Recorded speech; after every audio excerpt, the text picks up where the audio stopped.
This man picks up a furry creature and thinks it's a baby bird. On closer inspection, he saw that it had a nose and a mouth like a child. He didn't know where it had come from and took it home first. He told his wife that he had found a baby. His wife was stunned for a moment. Then she took a fruit bowl and put a cloth on it and put the baby in it. The couple looked at the little one and began to think, what kind of bird is it? A magpie or a pachyderm? Or a new species of birdman? They decided to keep her with them for now and call her Sia. As the couple had never had any children, they treated CIA like their own. They bought a complete baby kit, a Barbie doll, and took the clothes off and made them the size of CIA's body. Then they set up the cot and put him in it. Sia was very well looked after, but as a normal child you can't have wings. So the wife took out an old sock and sewed a little cloak for Sia to wear so that no one could see her little wings. Then the wife pushed the pram into the town. The women were curious to see the couple's adopted daughter. When they saw how cute CIA was and tried to hold her, the wife pushed the carriage away. After living together for a while, CIA grew quickly, although she was still small enough to fit on a fruit bowl. She wore 2 cute braids and a cute dress and followed her mother around. Suddenly she turns her head and realizes she's gone. On second glance, it turns out that CIA has a talent for birds and has learned to fly low at a very young age. At night, she would sneak up to her parents and lie down between them to sleep with them. During the day, CIA would compete with the chicks to see who had the bigger wings. This day, when she saw her dad approaching,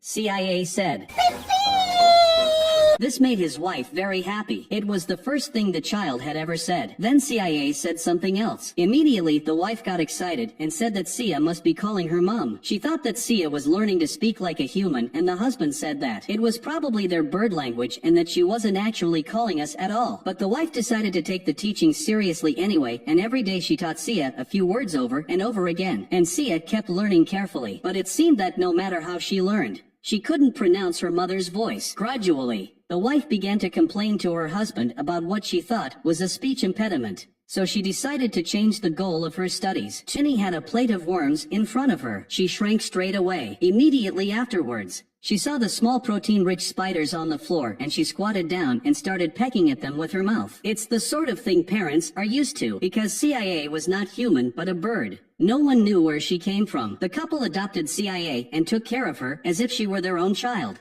Gradually they realized that Sia had a nature that could not be changed. She can't talk and she likes to eat bugs. She is taught to use a knife and fork with her feet and can't learn to do it at all. The only thing she might have been able to do was fly. She always liked to look out of the window and try to feel the world. But her mother was always worried about how she would get on with her life if she left with only her wings. Her father said that her wings would allow her to do things at height that others could not do, so there was no need to worry. And when CIA is older, her wife will take her out on the streets alone. At the moment, CIA and her mother are sitting in the restaurant in their cloaks, like a normal mother and daughter. At that moment, a hunter with his prey of geese passes by the mother and daughter. Afraid that Sia might be frightened, the wife rushed her to the bathroom so she could hide for a while. But when the wife was ready to collect Sia, she found only a pair of shoes left in the toilet. Sia had flown away from the window. The wife kept calling out to CIA, but she refused to stop, desperate to be free. After flying for some distance, Sia finally fell out of the sky and landed on a mattress. This is a little Jenny's room. A child's imagination is boundless, so she wasn't surprised by CIA's wings. Instead, she wondered how she could have wings. She built a bird's nest like a bird hatching an egg and sat the egg down under her bottom.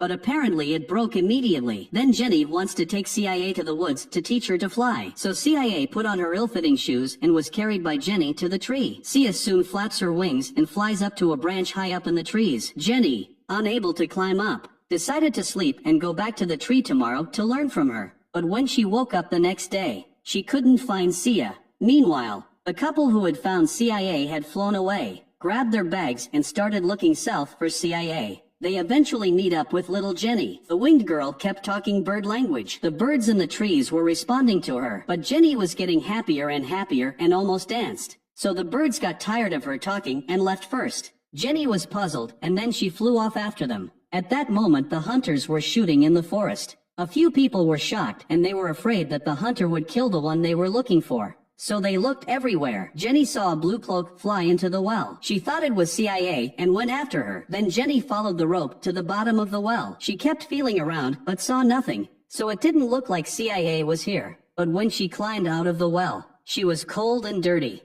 so they had to stay at the hotel for the time being. It was raining heavily outside and the couple were worried if CIA had gotten out of the rain in time. And CIA sat dumbly on the ground, soaked to the skin. At the end of the night she sneaks under the bed in the hotel and is discovered by little Jenny. She scolded CIA for sneaking away as a friend. She had to say goodbye next time. Jenny then noticed that CIA was cold and would catch a cold. So Jenny tucked her in and sang her a song to put her to bed. By the next morning, Jenny told the couple that they had found CIA. When they arrived to see the baby, they were delighted that CIA had flown out of the window again. Sia must not have gone far. So they packed their bags again and left the hotel to look for her. They climbed the trees and crossed the river but found nothing, so they tried to set her free. They decided to go home, but on the way back the wife spotted CIA. They were so excited they went after her again. It was their last chance, for CIA was about to follow the geese across the sea on their new journey. But by the time the couple arrived it was too late and CIA had already flown away from the coast.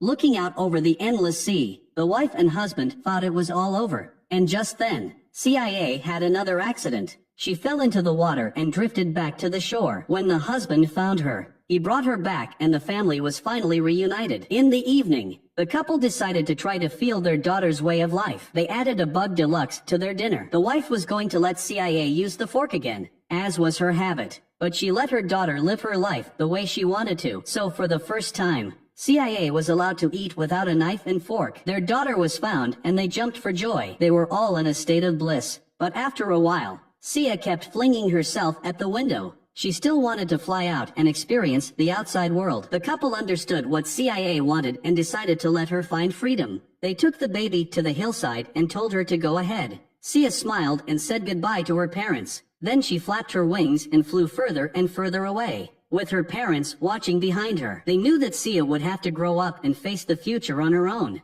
Parental love is undoubtedly great, but sometimes too much protection can be a burden to a child. Each child is unique in his or her own way. Just as Sia's wings seemed useless and she was even looked at differently for being different. But she has something that all children dream of but cannot do. So true love is learning to let go. Letting children fly in their own little world.